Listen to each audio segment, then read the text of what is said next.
sound of my neighbor's kid. Some sweet kids. We got lots of kids on this floor.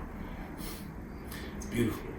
Welcome to a special edition of La Plaza Fridays. I'm going to give you a really brief introduction because you're going to watch an amazing conversation that I had with one of the most brilliant and respected faith leaders, scholars, and thinkers of our time. A man who not only is a brilliant intellect, a brilliant author, but also holds our feet to the fire. A man who demands to understand what injustice is and to call those who are acting in an unjust manner to account. And I'm talking about none other than the incredible Dr. Cornel West, my friend Dr. Cornel West, who I love so much. And so I hope you enjoy this discussion. Tomorrow, we're rehearsing for our concert on Saturday at the Kennedy Center. So if you're in the vicinity of Washington, D.C., and you'd like to see the great Dr. Cornel West expound on W.E.B. Du Bois's 4 Questions and His Souls of Black Folk, the most important book you could possibly imagine, then come to the Kennedy Center and watch us perform with Dr. West. Thanks a lot. Enjoy. I want to start by putting this up. This is what the world needs to see, because this is one of the towering artistic geniuses and spiritual giants of his generation, and I have been blessed to work with him now. It's been over 5 years that we go back. We had the Apollo in 2016, Birdland in January 2017, Bethesda, Maryland, Brooklyn College, on the stage. I mean, we've just been all over. But this is what folk need to see, because we are in such a multi-layered crisis, and we need quality artists and quality music.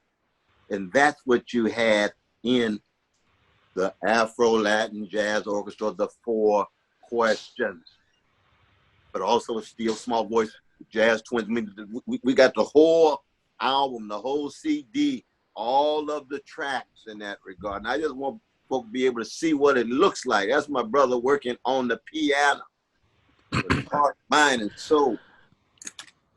Yeah, that my wife doesn't like that picture that much, though.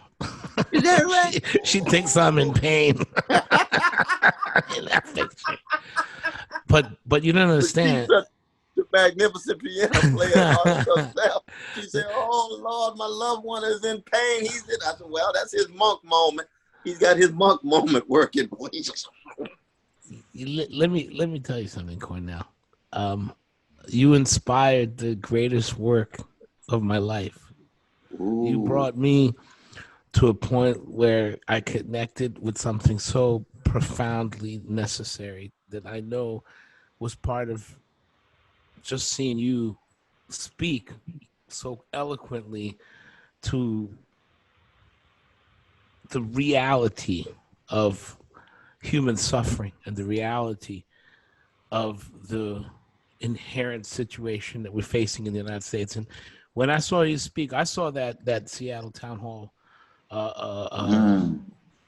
video on YouTube. And then I saw you at the Riverside Church. Yes. Bob Avakian. Yeah. And I had the privilege of marching with you at Union Square, and one of the most profoundly deep moments of my life, besides when I first heard that Seattle Town Hall speech you made, was seeing you speak. I don't know if you remember, you were suffering from a cold or a flu.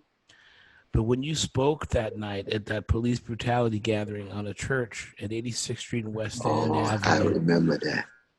And you spoke, and I will never forget. I mean, you almost collapsed on stage, as I recall. As I recall, you were not feeling well.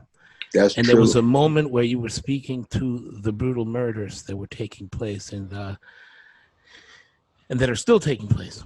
Yeah. And you spoke, Yeah. and there was so much emotion and power in what you were saying that you nearly fell off the dais. And it reminded me so much of what life is about. And life is about truth-telling and being a journalist and speaking to the evil, So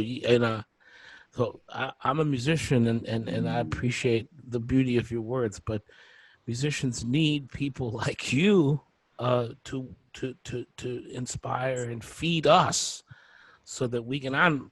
This is podcast or whatever. I'm telling you from my heart, you changed my world in such a powerful way that I will forever and forever in my life be grateful that that God brought you into my path. I just can't thank him enough, and I can't thank you enough for giving voice to something in me that had to be birthed. Well, my brother, no, I feel that, brother, and I embrace that. The beautiful thing is that once we came together right there in Manhattan School of Music, stole away in one of the rooms, reflected on the music you had written, you started playing on the piano, giving it a sense of what it was going to be like. Then we came up with the 4 questions from the great W.B. Du Bois himself. How shall integrity face oppression? What does honesty do in the face of deception? What does decency do in the face of unbelievable lies and mendacity? And then how does courage meet brute force? Wrestling with those, I said to myself, my brother Arturo is on the same vibration as myself. Our souls commune at the deepest level. So in that sense, it really hits the level of just being human, because you got the great artists on the one hand, and then you got my writing and scholarly investigations on the other. But coming together, your artistic genius lifts me up, and my own gifts tried to go up with you. And it's been just a ride of a lifetime, man. It's the ride of a lifetime. That's why every time we get together, we just know we have a great time. We have a good time. We have fun. We laugh. We cry. We wrestle. We talk about what we've been reading, what we've been listening to, and so forth. And it doesn't get better than that, man. It just doesn't. No, it's really funny. It's funny. I remember being very meticulous in my planning and being very careful and cautious and saying, I don't want to upset Dr. West, so I'm going to be really well prepared. And I wrote down every nuance and cadence of your voice. And I sent you a practice tape. Remember that? I sent you a practice tape, and it actually had a sample of your speech. Yes. And it had the sample going up and down in cadence along with the horns. And then I realized, wait a second, that's like telling John Coltrane what notes to play. That's like telling John Coltrane what notes to play. And then the most beautiful, miraculous thing that happened was that you completely improvised and did the thing you do, but somehow in the capturing of the writing of the transcription of the exact note and cadence and rhythm of the speech from 2004, somehow the energy of that moment and the energy of the new moment came together, and I felt like it actually was better. It was better than what I had created. It was better because it came from a new friendship, a new moment, a new experience, and you just, you are the John Coltrane of oratory. Well, brother, if you want to leave a brother speechless, you just mentioned Coltrane in front of me, and I ain't got nothing else to say, because I know we're all so far short. But the beautiful thing is, and this is true for you, it's true for your magnificent family, was the musicality, but also the spirituality that shot through, is that I think both of us are so deeply immersed in and committed to the best of the traditions that are shot through us. Yeah. So that each and every time we get a chance to get together, we just know that, I met your beloved mother.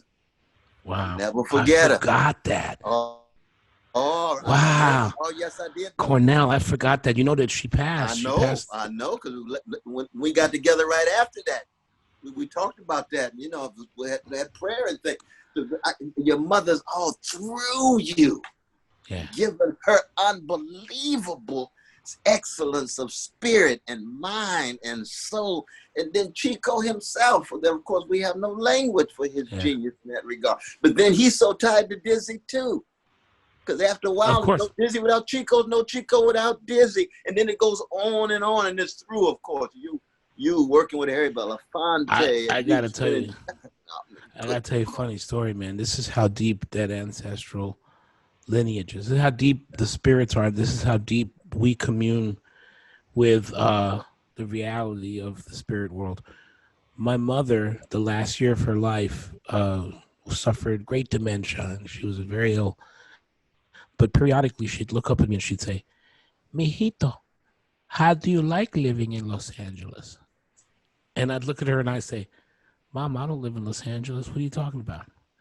And, you know, because how dementia is, like, she'd go, "Mijito, how do you like living in Los Angeles?" I think she made this happen. I think she wanted me to be near my sister. And I think she knew you. See you at UCLA, right? Well, I think she knew you. I think she hugged you from a distance and saw you as if she'd known you her whole life. And that's how she was a witchy woman, man. She had that spirit. She had deep spirit, man. Connection. Like, you don't even know how those things are. But I remember when she met you. She had that goldenness in her soul, though. You'd been one of the folks that she'd been knowing for years, because she had parties. I never even told you that she used to have these parties with my father, and they'd have Dizzy Gillespie and Mario Balsa and Jerry Mulligan and John Hendricks. These are the people that would go to my house and hang out. Wow, just hanging out. And let me tell you something. They weren't there for Chico. They were there for Lupe's chicken mole.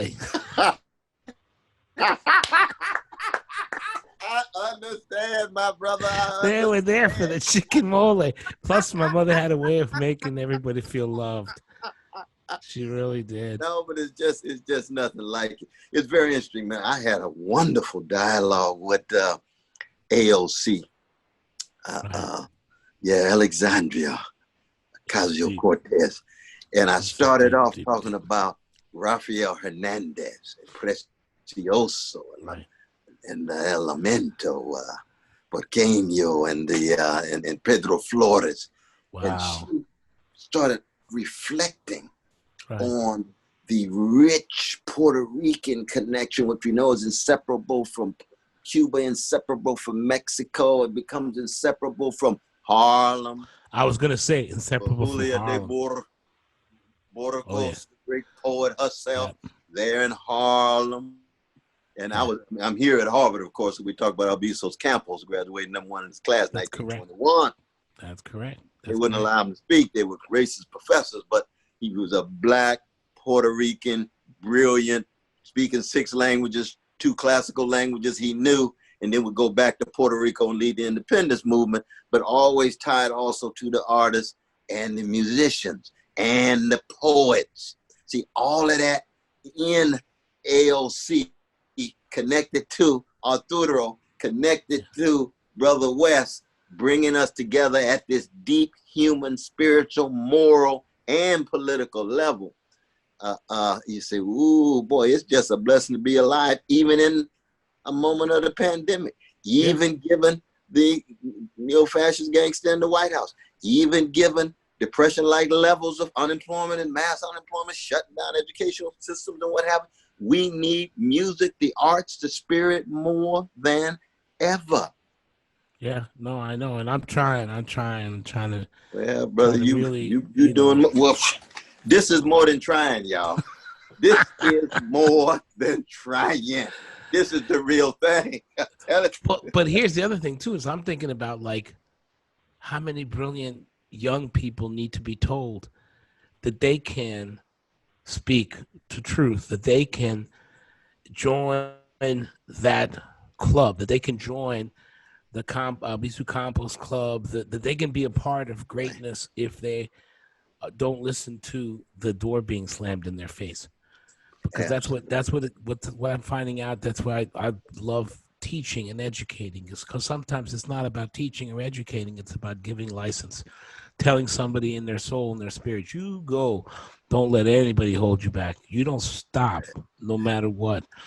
I never met AOC. I never met her, but I Oh no, you're gonna get a chance to wonderful meet warrior. her. No, you're What a gonna get a wonderful chance warrior. to meet her and bring her together in that way. I mean, I was thinking of Brother Robin D.G. Kelly, distinguished, towering intellectual professor at UCLA too. That's right. He was on my search committee. He wrote that incredible. Yes. He wrote that incredible book. One of my favorite jazz books. Yeah, the Monk book is phenomenal. Because you felt like you knew him. Magisterial, master. Well, you might remember at the very end of that, when he starts off that text talking to Monk, always used to say, "Always know," and you don't know whether he's saying ALWAYS or whether he's saying ALALL. Yeah. YAYS. No. Right. So you know in all the different ways, and you're always knowing. But then he ends the text of Monk used to always say, "Play yourself. Play yourself." And he learned that from James the Lion Smith. He learned that from Johnson. Was it James? Is it James P. Johnson? James P. Johnson. James P. Johnson. James P. Johnson. I think it's Willie the Lion, though, isn't it? Oh, Willie the Lion Smith. I'm not. I think he learned from Willie the Lion Smith and James P. Johnson and the others. Play yourself, Theolonius. Play yourself, Monk. Don't be imitating Tatum. Don't be imitating the others. Find your own voice. That's that licensing that you have done throughout your teaching. And you've been distinguished professor in a lot of different places, going all the way back to UMass, though. Is that right? That's right. I was at UMass, and that's a beautiful program that had Max That Roach. was a historic. Max Roach, Abby Lincoln. I mean, wow. My God, that's and you know what's funny? Here's something that's really interesting. That program was born after at the African American Studies Department. It's part of the same. It was actually not a music department at first, and it was really wonderful to me to not separate those strands. Right. Because I think sometimes in the conservatory model we get very partisan.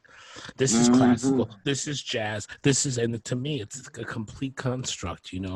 The social moment in history is inextricably intertwined with what's happening in music. Just like he married Baraka's blues people. He wrote it under the name of Leroy Jones, 1963. It's the history of Black people, the history of the Black freedom struggle, music at the center. But let me ask you a question. I'm glad you said that. I'm glad you said this, brother, because I've been meaning to ask you this for a long time. So how come most music institutions don't want to deal with the art ensemble? How come they don't want to deal with Chicago School? How come most jazz institutions don't want to deal with the real truth of what jazz is and where it comes from and where it's going? I mean, I'm just curious if you have. Can't wait to hear your answer on this question. Our dear brother Javon Jackson out in Hartford, University of Hartford, had me out there a couple of years ago. We had a rich dialogue, and that was one of the things we were wrestling with. Because, I mean, the truth is that the truth is too much for most universities. It's too much, man. They can't take it. They can't take it. I mean, I talk about it all the time at Harvard. The motto of Harvard is veritas, right? That's Latin for truth. Right. And the condition of truth, one condition of truth allows suffering to speak. That's correct. Now, how much suffering can Harvard really take? Are they going to really hear the suffering of indigenous people? They're going to really hear the suffering of what they did to our precious Mexican people way back in the 1840s? Are they really going to come to terms with Black people suffering for 400? Are they really going to come to terms with what the Jewish folk had to deal with in terms of being spit on and rebuked even in the United States? We ain't talking about Germany. Are they really going to come to terms with the Arabs and the Muslims and the Palestinians and the Dalit peoples and the Roman so-called Gypsy and the peasants? I mean, so that formalized education is only going to get snippets and dimensions of the truth. But the thing about the artist, and especially when it comes to Black music, and especially when it comes to some of the most powerful forms of Black music, like what was happening in Chicago with Braxton and others, Sun Ra. Oh. Oh, free jazz, Coltrane, Eric Dalfig. Are they really gonna come to terms with Alice Coltrane's trans-Western, Eastern informed, Detroit-oriented genius in her music? That's too much for the Academy, man. So that you say to the Academy, okay, we know you're trying. Right. We appreciate the effort. We don't keep pushing you. But we know you're not ready. You're not ready. Oh my God, that's a big struggle, man. I'm telling you, from the struggle, world, man. you know this better than anybody else. Oh, yeah. We, especially in this moment, and we are demanding that the culture of canonization be re-examined so it doesn't reflect strictly Eurocentric values. Not just the culture of music, but the culture of learning. The history and the canon of learning is completely skewed. Right across the board. We see everything as we examine, especially in the arts, but in general, in life, in institutional construction and artifice, we look at things as if they were invented by white European males. And unfortunately, India got something to say about that. India was around thousands of years before, prior to the Aztecs, the great notion of Europe itself. No, that's true. And so, so it's really interesting, because in this moment, in this Black Lives moment, when finally society took notice of the fact that Black young men were being murdered at an alarming rate by a police state. This was an unbelievable moment of reckoning for this nation, because it's been happening. It's been happening. It's been happening. And the moment that we start asking why, we need to look at the very tenets upon which racism is built, and nobody wants to talk about this, but the very idea of racism is born in Eurocentric academia culturalization. In the modern world, that is so very, very true.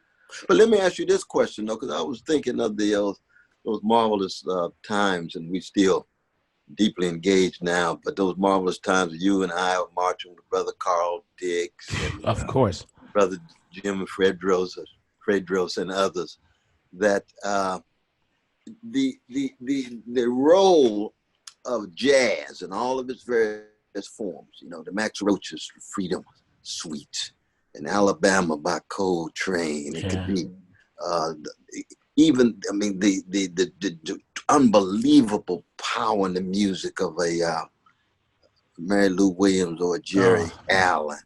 Where do you think jazz is now relative to these kind of political issues? I know Brother Terrence has been strong on this, and of course I've worked with him. I've been blessed to work with him as well. But you have to acknowledge that you right there on the border, making an album on the border to make sure that our precious Mexican brothers and sisters are not being violated, mistreated, and demeaned and devalued.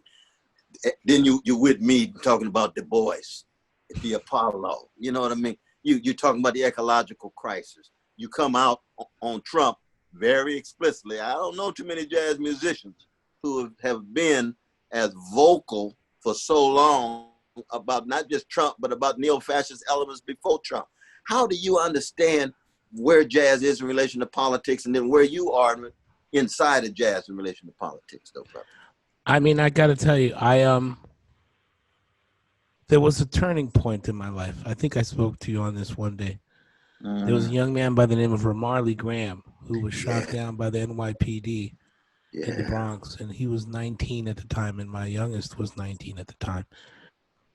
And it was just such a crystallization of the realization that not only was this nation inherently skewed socioeconomically, but you don't want to admit that blanket hatred and racism of people of color is a guiding principle of what holds society together. That's a harsh thing to say. Right. But I watched that event take place, and I watched there was a videotape of the officer leaving grandmother's house, and he's chuckling. He's laughing. He just killed a young man who had nothing in his possession, no guns, no drugs, in full view of his grandmother and brother. And he's laughing, and something clicked in me, and I said, I can no longer, my life is no longer my own. So I kind of thought about the fact that, well, I've been having a career because I fell in love with Herbie Hancock, fell in love with Miles Davis. Been having a career because I wanted to play the piano. I want to play this music that sets my soul free. I wanted to understand African rhythmic code. And all those things are meaningless unless you tie them to communication to others. And so at some point, something happened in me that said, I don't care if you're playing sophisticated lady. I don't care if you're playing Take the A Train. There has to be a knowledge of where the music comes from. Isfahan. There has to be a knowledge of where this music, what it was created under, the conditions under which musicians lived and live today.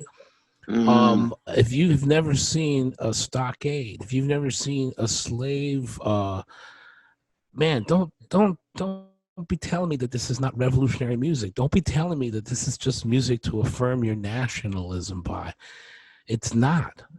It's not anything. Jazz, the spirit of jazz has always been to overcome, this is what you taught me. The spirit of jazz has always been to return love for hatred and oppression. And that's a sacred thing. And so I don't think it's a comfortable thing. And I mean, I'm Irish, Mexican, Cuban, German. My wife is African American, Jewish, Native American.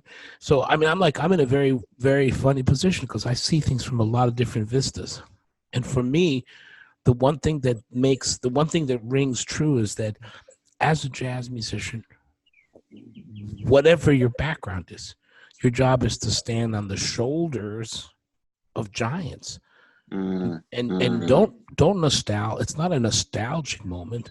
It's not a replication moment. It's a moment of realizing that actually they suffered greatly to bring us this love, suffered greatly to bring us this love and this divine message. And so, I don't know what it is, but I think a lot of times, sometimes jazz is caught up in the moment of kind of it's also a business, it's also an industry, it's also it's also an institutional business, it's an education world, it's a printing world, it's a selling units world. But I think at the end of the day, the people who really are going to make great art are the people who remember why we're here, who brought us to this point. And so I really do. I mean this from the bottom of my heart. Every time I sit at the piano, every time I sit at my writing desk, I try to remember that there's a message.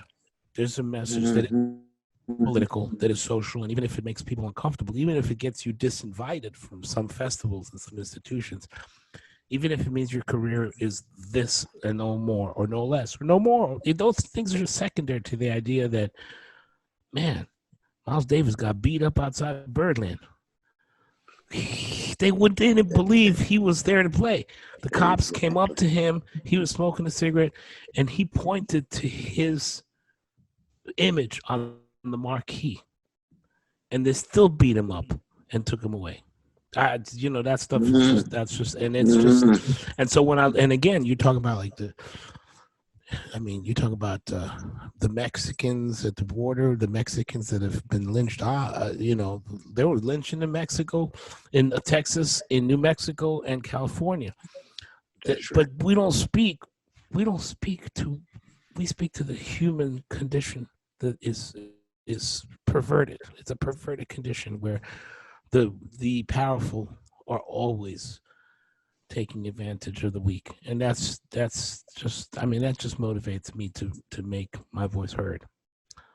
No, brother, that's what you do, and that's what situates and locates you right. Yeah, but I remember that rally. Center of the best tradition. See, I think that the Black musical tradition is the greatest tradition of spiritual fortitude and artistic creativity in the face of such sustained and chronic catastrophe. Yes, sir. And what I mean by that is I don't think it's biological. I don't think it's genetic, but rather it is when you take a people and strip them from their rich civilizations and attempt to convince them that they are less than human every day, both to exploit their labor, but also to make sure their bodies are viewed with abomination, make sure their beauty, their intelligence, and their morality is always viewed as less than, and try to get them to consent to it. And the only thing left for them is music. They have no land, they have no property, they have no rights, they have no liberties. The only thing left is to raise their voices, to lift their voices with the anthem of Black folk. And it becomes then an all-embracing tradition that says, whosoever will, let them come, whatever color you are, Bex Beiderbecke, white middle-class brother from Iowa, come on, sit at the feet of Louis Armstrong, you're going to learn something. Bill Evans, come on, Bill. Whoever it is, you know what I mean? But you know that famous quote, Bill Evans? Keep the status high. You got Art Tatum going to be staring at you. Oscar Peterson, track of them. You know what I mean? Oh man. But all of them ain't going to forget about you. They're going to set some standards now. And yet at the same time, it says, too, that it's always already hybrid. Right. You see, because when you talk about Black in the New World, you're already talking about indigenous people. You're already talking about the Spanish, the British, all tied together, just like myself. Right? The color of my skin is both a history of the raping of Black women. It's a history of the interaction with the Europeans and others. It's a history of the Black folk who came from Western Africa, but then themselves connected with other kinds of Africans who were part of the West African civilization. Yes, all of that hybridity, all of that cross-cultural fertilization taking place, and the fundamental expression of the human spirit will be in the music at its highest level. So when Sun Ra say, Black folk have tried everything possible, we need to try the impossible. That's Come right. with me on the mothership. Yeah, that's before George Clinton. That's before Bootsy. That's before Betty Davis, the wife of Miles Davis, who was the funk master in her own way, right? Coming out. Oh, Sun Ra, man, Sun Ra. Sun Ra gonna say, hey, you're this genius from Alabama. Say, hey, come with me. We're gonna give you a sense of the impossible for 2 hours. We're gonna take you somewhere you ain't never been before, and you'll always remember you were there. It's funny too, because you know what? I love this one quote that was attributed to Bill Evans. He mentioned Bill Evans. Somebody asked him what he thought jazz was. And he said, jazz is not a what, but a how. And so what you're speaking to is the part of humanity that responds in love. Because and I think you said something really interesting too about why it's also something. There's a message in Randy Weston, Randy Weston. Oh, the great Weston. God bless his soul. Baba Randy was a huge source of nutrition for my life and a huge source of change. And he said to me, "There's Africa has a message for the future," and he, you know, what he basically understood to be the music, the central music of our soul, comes from the African shores. It comes from the West African shores of Morocco. The basic nutritional code of all music is Moroccan. That rhythm that becomes syncopated swing, that rhythm that becomes the ride cymbal, boom, ding, boom, ding, that's a shaman music from Morocco, and Randy said, if you want to find yourself, he's speaking this to Irish, German, Mexican, Cuban Arturo. He says, if you want to find yourself, go to your roots in Africa, and I haven't had the blessing to go. I have not had the blessing. Well, you've already been there in a lot of different kind of ways, brother. You might not have been there physically and geographically yet, but there's a lot of different ways. Marcus Garvey never got to Africa, but that brother went to Africa every day. Yeah, own mind, his spirit, his psyche, and what have you. You know what I mean? But you remember what Miles said? They asked Miles, what is jazz? He said, jazz is Louis Armstrong and Charlie Parker. That's jazz. And of course, what he was saying there was that it's the exemplary figures. He could have said Sarah Vaughan. He could have said Carmen McRae. He could have said Billie Holiday.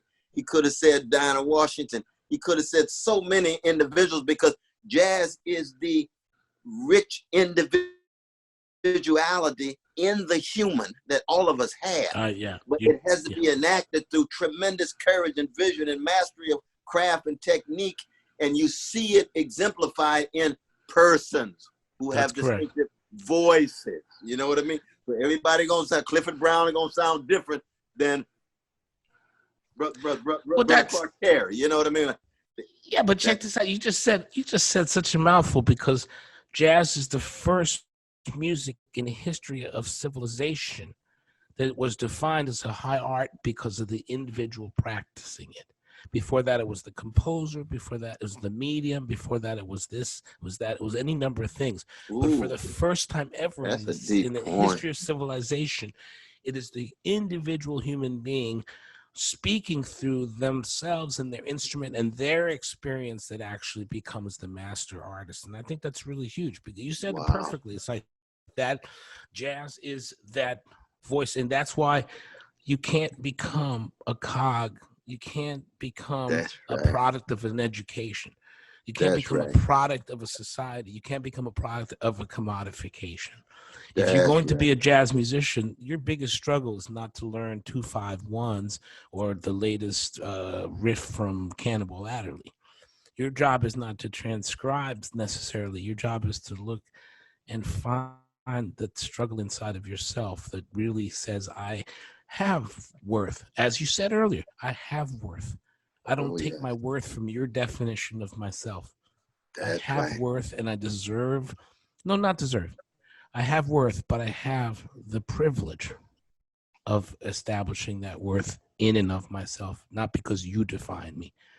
You know, and I think that's a struggle that's where the struggle becomes global and human. That's where it becomes. Absolutely. And the oppressed people of the African race are the people that have shown us that lesson most clearly, because everything that white European, American, colonialist, imperialistic empires tried to do was stamp that individually out of the individual. And that's why jazz to me is, I'm telling you, did I ever tell you how I became a jazz musician? No. I was a good little boy, man. I was Chico O'Farrill's son. I was practicing Bach and Beethoven and Mozart. And my mother and father, I listened to Elton John on the radio. Was I just doing what I was told? Well, you had gone at Manhattan School of Music. I was going, but this was before Manhattan. Well, this before, okay. My mother and father had a lock and key on their record collection. Ooh, interesting. My mother and father had a lock and key on their record collection. And I was, the best way to get a kid to break into anything is to put a lock and key on it. Put a lock on it. So one day they were out, and I snuck into the living room, and I picked that lock apart. And I just took the first record out of it, and Miles Davis was on the cover. And Miles Davis had this look on his face like I couldn't figure it out. There was so much, his face was just this impenetrable statue of meaning and purpose. Like I saw purpose in that face. Right. And I put on 7 Steps to Heaven. Ooh. 7 Steps to Heaven with George Coleman and Herbie and Ron and Tony. And the first solo out of the gate is George Coleman, I think. And when he started to play, man, I literally found my center. I said, this is, I was almost like the skies opened up and the angels spoke to me and the light shone down. I had a literal epiphany. Wow. Now, how old were you though, brother? I think I was 10, 11. You that young? Like that. Yeah. And I said to myself, and literally, I don't remember the words I used, but what I came up with was, if you can learn to play music like this, you will be free. So I literally, and it had, it had nothing to do with girls or drugs or getting famous or winning awards. had to do with, if you can play music like this, you will be free. Now, that's a heavy lesson. That is profound, though. But it doesn't get that much better in the short time we have between womb and tomb, though, man. Yeah. That at the very core of our mortality is this sense of trying to somehow respond to our call for help, because we all have a death sentence in space and time. And we wonder why it is that we've been thrown into this space and time. And did we do something that warrant this suffering that's coming our way? Or how do you make sense of all of the overwhelming misery in the world, and also the joy that you, what are the structures of feeling and value that generate any sense of mission and purpose in the world? And you say, well, the freedom becomes, it's going to be as much in the process as it's going to be in the product. It's going to be as much in how you go about it, back to Bill Evans, as opposed to where you actually end up in your destination.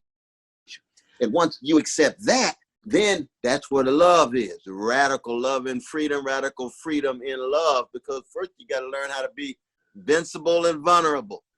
So you play the piano and you start listening to Art Tatum and you say, I'm humbled for life. Oh, yeah. I'm humbled for life. But I want to be the greatest piano. Monk used to say, I want to be the greatest musician who ever lived. Then he listened to Art Tatum. He said, but I'm going to start imitating Art Tatum to see how I learn how to play the piano. So you got that vulnerability, invincibility, and humility, but then your tenacity sets in. See? Oh, yes. You become a warrior of the spirit. See? I always look at life as Art Tatum and everything else afterwards. And it's funny because it doesn't say God just walked in, or Tatum. That's right. And it's one of those things where it's one of the things where you can't look at Art Tatum and go, wow, I wish I could do that, because in 1,000 lifetimes you'll never be able to. Exactly. You're gonna be humble for life, man. But that's the coolness of it. That's the beauty of it. And that's the beauty of Monk, because somewhere between Monk and Tatum is the meeting place of the two. Somewhere between prodigious pyrotechnical genius and sheer poetic inspiration is always a huge playing field. And so you don't have to feel like I'm never going to be as deep as Monk, or I'm never going to be as great as Tatum. You have to go, wow, those guys set a huge, huge playground for me to play in. That's a huge sandbox. Right. I don't need to fight anybody else to find my place in the sandbox, because it's huge. That's crucial. That's crucial. Huge. So all the little petty competition, you can push it aside and see, let's find out what's inside of you. Play yourself, as Monk used. That's right. And and people do that, though. People get very territorial and competitive. No, because the human beings are going to be human beings. I mean, when the freedom that you talked about at 10 years old is always going to be over against a whole lot of mess.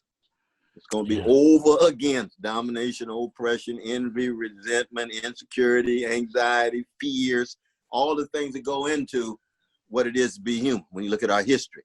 But all of that still doesn't fully exhaust that quest for freedom that you experienced when you heard Miles's group, you see. Well, that's true. It's true for Beethoven. It's true for Mozart. It's true for Aretha. It's true for Celia Cruz. It's true for Tito Puente. I mean, it's a human thing. But in the United States, in the U.S. empire, you better go on back to some Robert Johnson. You better go on back to some Ma Rainey, gonna tell you about how Black Bottom and gonna talk you some Prove It To Me blues. Right. That might be a little bit too funky for me. Then get on out of here. Then you're not ready. Right. Exactly. You conform it still. We looking for folks who willing to let it out, give, empty, donate yourself. Lord, it takes a lot of courage to do that. There's a lot of funk in there, man. It's funky, man. I love what you say about when you become worm food, man. If you don't see that, you lost, man. We're all gonna become worm food. That's what's going on here. I'm telling you that right now. Anytime we get a chance to get together, which we did on this record, all of what we talking about is overflowing. Yeah. Remember Larry Graham used to talk about in slide songs, slide in the family songs, a song called Simple Song. Sing a Simple Song. Yeah, yeah, yeah. And he's, I'm loving, over loving. I see that's a deep formulation, man. Yeah. Because it's not just love, you over loving. You see, that love is so overflowing. It's like the caravan of love of the Isley brothers, or the love train of the OJs. It's over loving. Even though folk are over hating, you over loving. Not just to be coming back, because that's the way you choose to be in the world. With style, the smile. That's a hard lesson, Dr. West.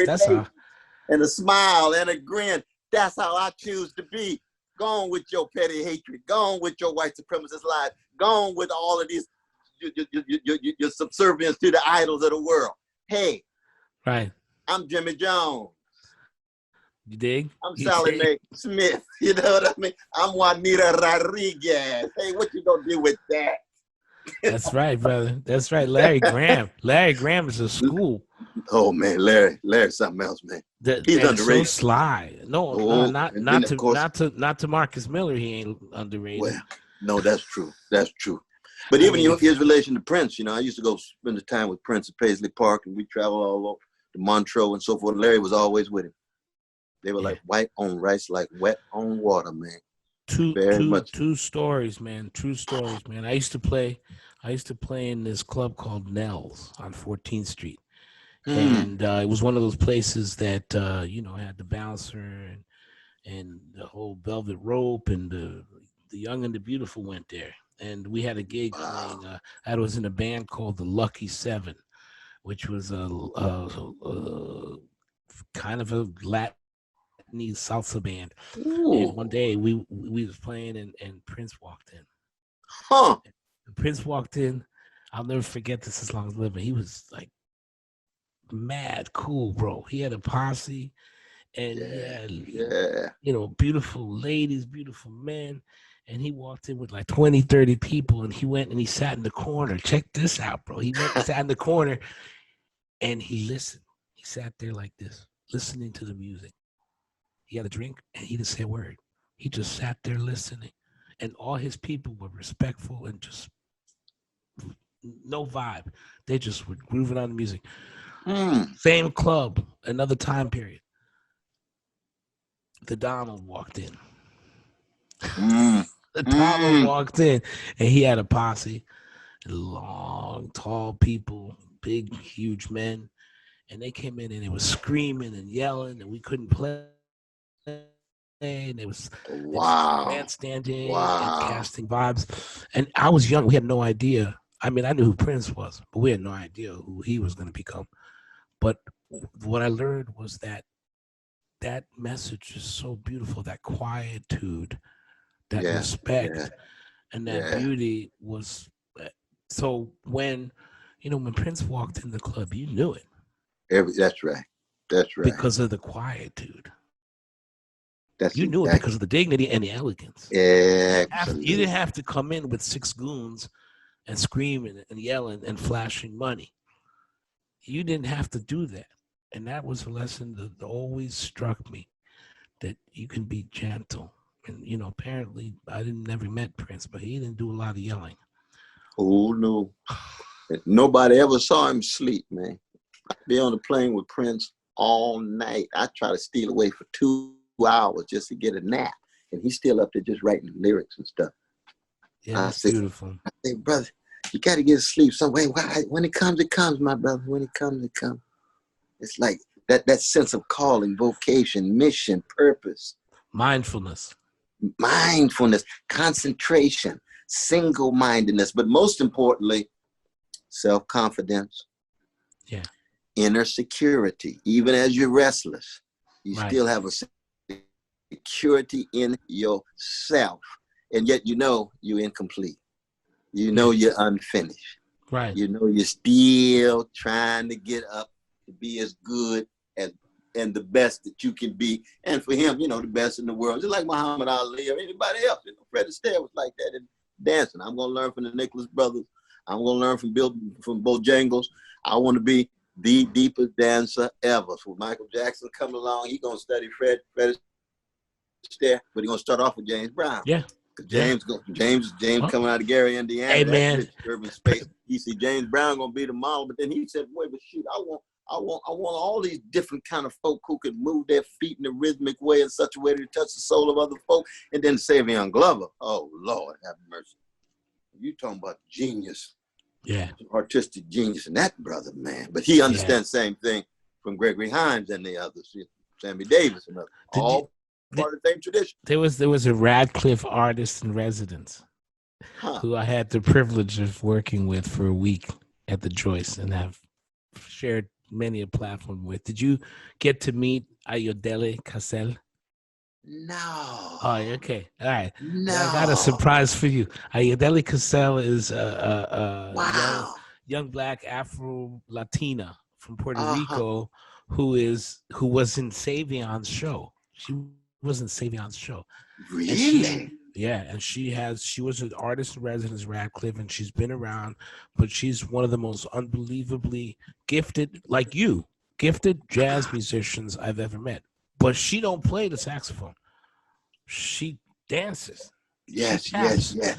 And it's amazing to me because meeting somebody like you and meeting somebody like Ayodele is realizing that being a great jazz musician doesn't have anything to do with playing an instrument. It has to do with understanding that you are that individual that has overcome, and not only that, but that you have created that vehicle that you ride. You're not, you know what I'm saying? Like you're an intellect. You're a professor of divinity, and I mean you know the learnedness of a Cornel West is staggering to me. I mean you probably read 3 books a day, man, and then write 3 more. Well, no. I can't even begin to think of what it's like to live in your mind. The mind of the I'm intellect. listening to Curtis Mayfield at least a half hour a day, and then stealing away and reading a little Kafka, Shakespeare, Kafka, Dostoevsky. Man, I know what you hang out. You hang out with them Russian brothers. I know that. Prince Mishkin, bro. I thought those were all adventure stories, man. I realized it was so deep. But that's the thing is like the spirit of jazz, the spirit of improv, the spirit of listening deeply to the ancestor's voice in your blood, in your heart, in your soul, and speaking forth truth based on, I mean it with all my heart. Somehow that is what defines a real jazz man.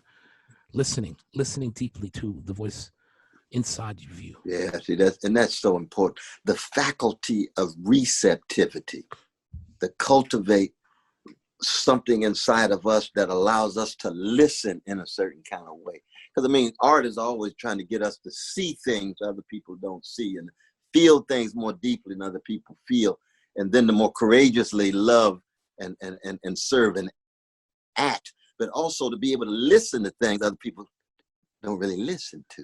You see what I mean? And listen to things people think are beyond listening. You know, people used to say, well, you know, talent is being able to hit the bullseye every time, and genius is the ability to hit the bullseye nobody else can see. Well, in a way, too, that means you got to be able to hear some things other people are not hearing. So you then take it in and transfigure it through your creativity and suffering and talent to give the world something that's new. That's original. So beautiful, man. This is what we tell the young brothers and sisters all the time. Be originals. You know, don't be no copy. Everybody's an echo rather than a voice. You see, you can be successful in the world by being an echo, but you're not going to be great because you're going to define your sense of who you are and be an original. And all of the figures we talked about. We could talk about Donny Hathaway. We could talk about Barry White. Yeah. You know, we could talk about Reggie Calloway and Teddy Pendergrass and so forth. They were originals in their own distinctive ways. Gladys Knight, Phyllis Hyman. And see, we haven't even got into the Delphonics dramatics and the whispers and the main ingredient, enchantment. Wow. Smooth, How about the sound. Manhattans?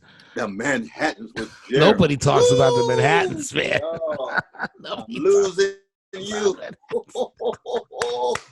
Somebody listen to I'm losing you tonight by the Manhattans. Oh my. Oh yeah, that was my hang, the Manhattans. Oh man, they from Jersey City.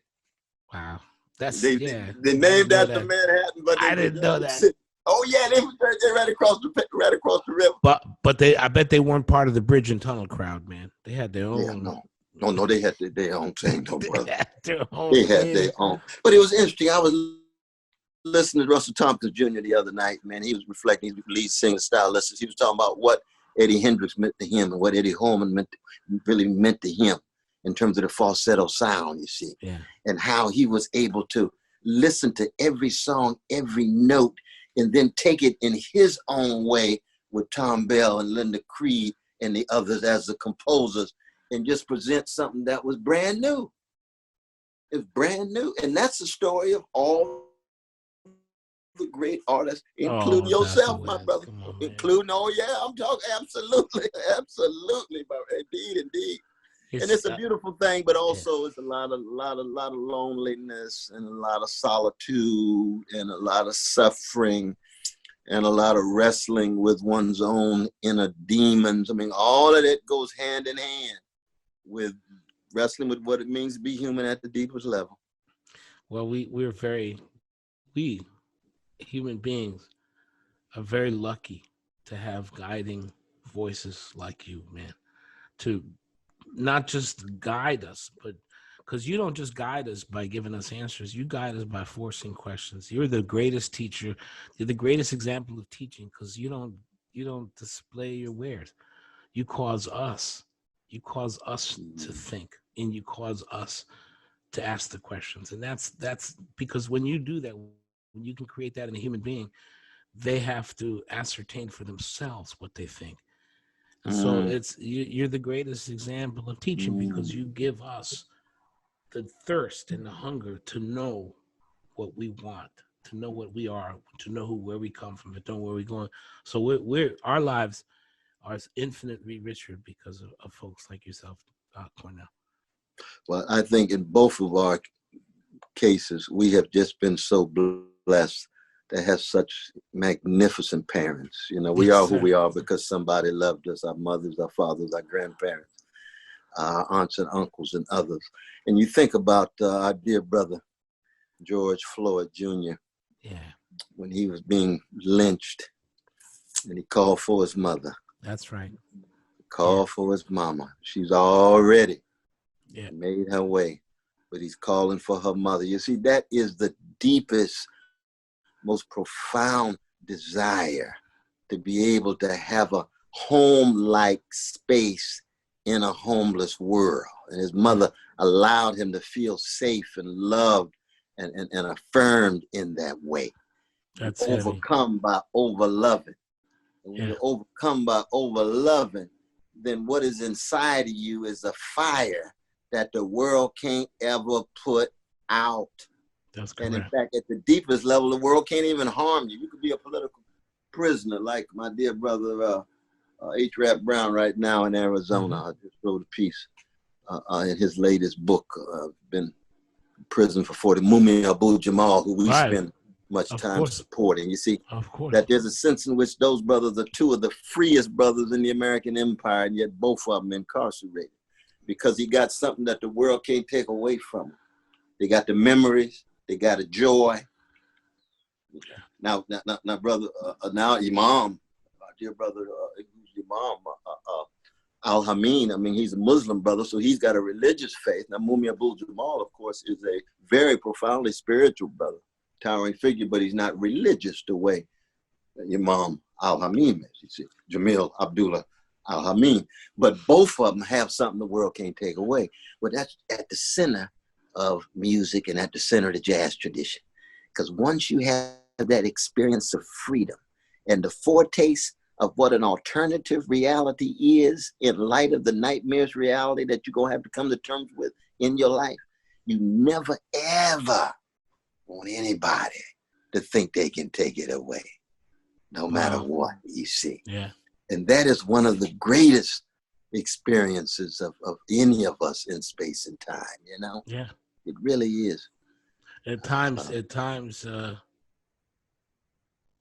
glimpse that, you see that. I mean, I know that when we are doing what we're supposed to be doing, we are in the center of that will. You can glimpse that, and it's sometimes it's enough to get you, like you said, through those moments of doubt and weakness and struggling with your demons and and the vicissitudes of a day-to-day assault on You're your coming humanity. at your tooth and nail. I'm telling you. That's why I tell the young folk all the time. They say, stay woke, stay woke. I say, well, wait a minute now. You stay woke, you're going to suffer from amnesia. No, and insomnia. You're going to have to think. You're going to have to learn how to see and feel and love and be a long distance runner, which means you got to stay fortified. That's a little different than staying woke. You see, woke is the moment in your project of being fortified. You see. Yeah. Yeah. And because you can wake up too quick and be so completely overwhelmed that you want to get back in your mama's womb again. Right. You can wake up and look around and see the nightmare and be paralyzed and be despairing and be despondent and be paralyzed by a certain kind of pessimism. I'm not against pessimism per se, because pessimism has certain truths in it. You just don't want the conclusion of pessimism to ever be cowardliness, to refuse to fight, to sell out, sell your soul for a mess of pottage, which is very popular these days because everybody's for sale and everything's for sale. So you got a whole lot of sellouts out there, or they cave in. So nothing wrong. I'm pessimistic. That's fine. You got a sense of reality. Now, how strong is your fight? Where's your bounce back? I want to know what your bounce back is. That's key right there. I think some people are happy in their darkness too. I think some people love to watch the news and see the continuing onslaught, and that's the language they know. It's safer to be distressed and safer to be angry and safer to be hopeless than to actually, as you say, fortify yourself. It's safer certainly than to challenge yourself to action. Because if you can just true. If you can look at and I sometimes struggle with this, Dr. West. I struggle with those folks who wear automatic weapons and Hawaiian shirts and who feel that the privilege of being alive is theirs and theirs alone, so they don't wear their masks, and they support policies and politics and partisan nonsense that is clearly and unabashedly anti-people of color, anti-progress, it's homophobic and Islamophobic and hateful, and so sometimes every now and then I have trouble understanding that, and it's very difficult to not feel anger towards those kinds of people. And even and I find that that's a struggle. That's a struggle to not yield to the part of you that would wish any kind of harm on any human being at all, because then you've yielded, you've given in to the demonic lie that hatred fights hatred, and that's such a and so the thing is, I think that sometimes people get stuck in that anger, they get stuck in that dimension of fear and hatred and anger, and even they might be liberal or whatever. Well, it cuts across political and ideological lines. I mean, the fascism, of course, in its organized form is the most ugly and vicious. But I think there's a tendency in all human beings not to want to linger too long in the dark corners of their own soul. And some who do discover the dark corner of their own soul, they can become too obsessed with it. My brother, Cliff West, one of the deepest people I've ever known. I've been trying to catch up with him for a long time. But people who get addicted to a certain kind of grimness, they get addicted to a certain kind of misery, so that they can't break the back of that kind of addiction, just like somebody addicted in the crack house. addicted to alcoholism or whatever, you see. Mm-hmm. And so on the one hand, you've got the dominant orientation in America, which is psychic regeneration through violence and conquest. That's how they conquered the nation. The dominant myth of the nation is the frontier. And the frontier is so-called civilized, so-called savages, and the civilized get psychic and moral regeneration through subordinating dispossession of land of precious indigenous peoples or Mexican peoples, whoever's land they own. They've got to take it, you see. And they feel good about that. Wave the flag. So white supremacy is rooted in that. Right. Male supremacy is rooted in that. Transphobia, homophobia is rooted in that. Yes, sir. Trashing Arabs and Jews and Palestinians and Dalits and Roma, rooted in that. But then on the other hand, it's easy to fall into a self-righteousness when you think you woke. Right. And that can become dogmatic too. So you're still not jazz-like. You're going to still play in the military band rather than in Duke Ellington and Count Basie's band, where you got to raise your voice, not just play the notes that's on the page all the time, see? And so part of, I think, what jazz at its highest level was maturity. And actually, Brother Winton speaks about this with great insight, that it's about how do you become a mature human being that does not fall into any kind of orthodoxy, but still preserve your creativity and compassion. And compassion, and then the willingness to be really risk-driven. You got to be willing to take a risk.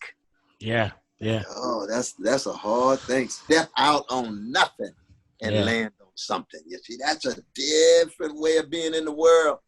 And a lot of people hold on for safety, holding on to their idols, holding on to their commodities, holding on to their possessions, holding on to their skin color, holding on to their status, holding on to their neighborhood, all the little petty things of the world that tells you these are the sources of safety for your trek from womb to tomb.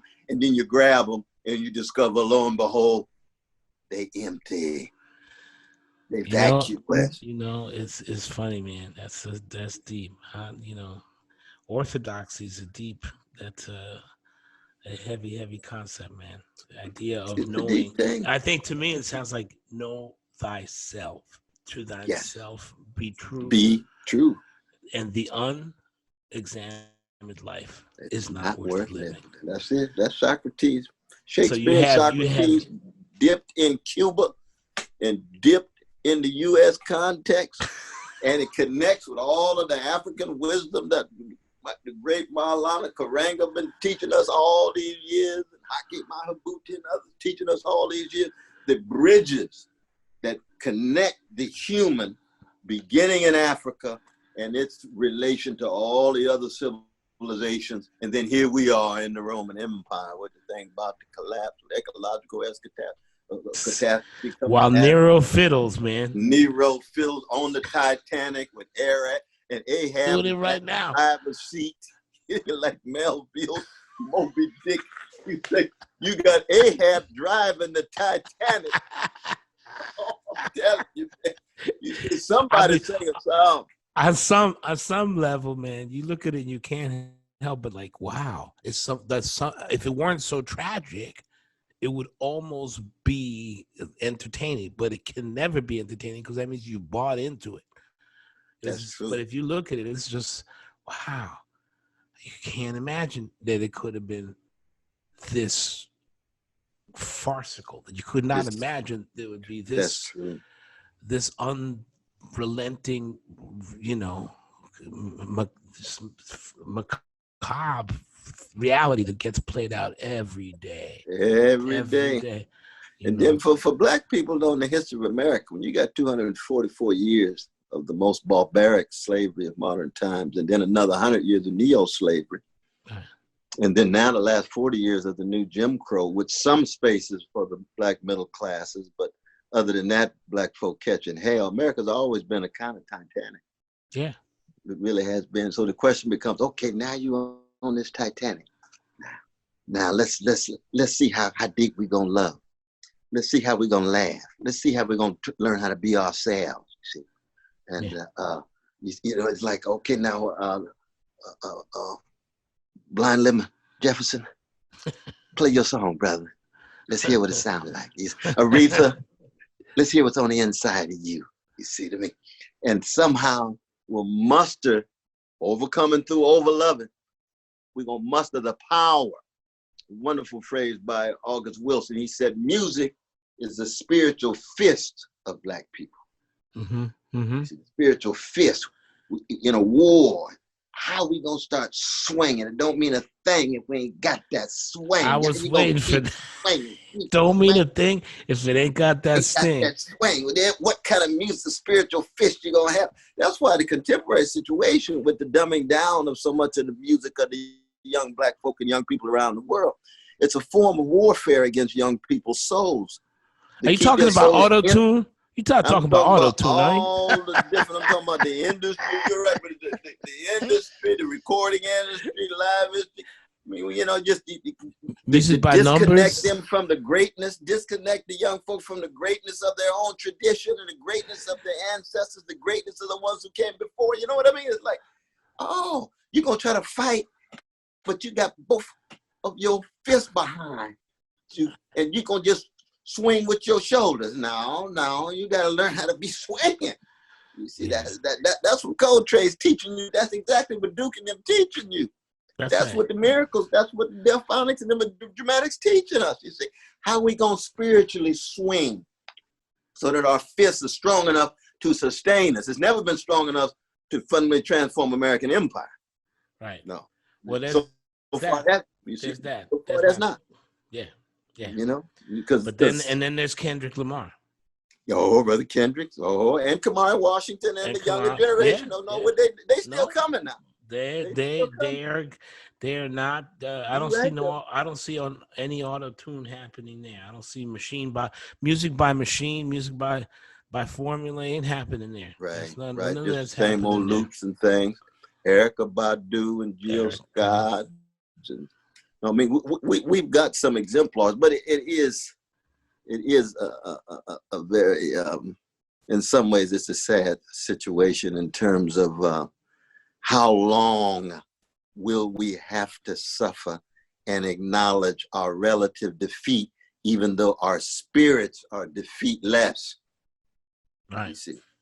Well, see, nothing can defeat our spirits, but we must acknowledge that when the masses of Black people, the masses of poor people and others live lives of oppression, that we're not winning. It's funny because we're moving but not winning. It's funny because in this, maybe I'm wrong because I'm not an intellect like you, but man, sometimes I feel like the effects of profound societal change don't flower right away. That's right. I'm looking at music now and I'm going, where musicians and where they at with this. So I'm not thinking, yeah, okay. I want to know what happens 2 years from now, 3 years from now. I want to know whose lives are challenged. And right now it's such a, I mean, on the one hand, you want to give up, and on the other hand, you see people marching and you want to cry because it's the most beautiful thing you've ever seen in your life. Yeah, and you see people reach out across ethnic, racial, sociological, ideological, political affiliation to stand up and march. I mean, I find that this is one of the things that defines this moment, is that we're in the throes of the absolute lowest and the throes of the absolute highest. Ooh, that's a beautiful way of putting it. That's a beautiful way of putting it. And so you're sitting there, you're going, okay, this is now. What is going to surface? What's going to stay? What's going to happen in the voice of jazz, in the voice of young musicians, in the voice of young artists, in the voice of young people? Right. Because that's real. The crucible of this moment is powerful. This is just a fulcrum. But I think that I personally feel like we don't even understand what the repercussions. We're going to see some miraculous things take place. Is my honest I'm not controlling this. It's not hopefulness. I'm just telling you, we're going to see some miraculous things take place because we've been sitting in the seat of darkness for too long. For much too long. Like you're saying, we're seeing it already, on the streets, not just on the streets, but the kind of organizing that's taking place, coordinating the wonderful multiracial solidarity. That's different than this talk about white fragility. No, we're talking about integrity. We're talking about solidarity, people coming together no matter what color, no matter what sexual orientation, no matter what national identity, because they're concerned about truth, they're concerned about justice. Yes, sir. But it's inside of all of us too. It's like inside Tupac. You got the thug, you got the revolutionary. Right. You got certain orientations to dominate, orientations to serve and sacrifice. What did they say? But what did they say about what they say about Jesus? Jesus didn't love the sin, but he loved the sinner. That's exactly right. That's true. When he ran those mother huckers out of the temple, first thing he did when he got to Jerusalem, right? He went straight to the temple. And what was that temple? What did that represent? Wall Street, White House, the Pentagon, State Department, Harvard, Yale, Princeton, Hollywood, all of it. That's what was in the temple. Yeah. He saw greed. He saw obsession with status. He ran them out because they were subordinating the poor and not focusing on the lives that poor people ought to live. And see, that's, you don't see that particular act of Jesus. That's what's, of course, responsible for him being crucified. You don't see that act on the walls of churches. No. How many churches have you ever gone into and seen Jesus running out the folk from the temple, the money changers? No, we like to keep Jesus on the cross, man. We like to keep Jesus in the 10 stations. Little the 10 stations, man. Deodorized, looking like Michelangelo's uncle, like he's straight out of Italy rather than North. Oh, yeah. You see what I mean? Brown. So no, that's Jesus too. Now that takes us right back to Jazz in the Academy again. You see, Jesus is too deep and full of love and truth for most churches. Just like jazz is full of too much truth and love for the academy. But we got some. I mean, we got some wonderful jazz scholars, and we thank God for that. We're talking about Robin, we're talking about Sister Ingrid and others. But the Dwight Andrews, we can go on and on. We got some wonderful, wonderful professors, yourself and what have you. But you know and I know that the deep spirit of jazz, if it was unleashed in the academy, man, most of the professors be running out of there like the money changers at a temple. I walk into my classes on the first day of class and I look at them and I go, listen, man, if I did my gig correctly, y'all be asking more questions than ever. Ooh, I have given you no information. In fact, if I've done my job correctly, I've confused you and led you astray so that you question me and so that you question what you believe jazz is. Because I bet, and they look at you like, oh, man, professor, you're scaring me. No, I'm not scaring you, man. I'm telling you what it is. This thing we call jazz is sacred. It's sacred to me, and you cannot keep it in a building or a concert hall. Absolutely. Because it's the biggest thing I know. And so for me, it's absolutely. And if I and ever you tell them too, you see, you can play in it, but don't play with it. This ain't no game. It's a big sandbox. It's a big sandbox. It's infinite. You really are. So you're gonna learn how to play and laugh, but it's gonna be within the tradition. You see, but if you just from the outside trying to manipulate it to make sure your career is such that people think you X and Y, then no, you need to go to the marketplace and just stay there. Jazz is deeper than the marketplace. It's got to go through the marketplace. Jazz musicians need to eat and so forth and so on, but they don't stay there. They in it, but not of it. They working through it because something bigger than them. See, and that's what goes back to Miles talking about Louis Armstrong and Charlie Parker. Yeah. Both of them did what? They gave every fiber of their being and all of their genius and laughter and all of their faults and foibles to something bigger than them. what came through their horns. Yes, what came through their horns, you know, in relation to the other horn players and singers and audience whose lives can actually become jazz-like if they have the courage to do it. Absolutely. Yeah. Yes, sir. Yes, sir.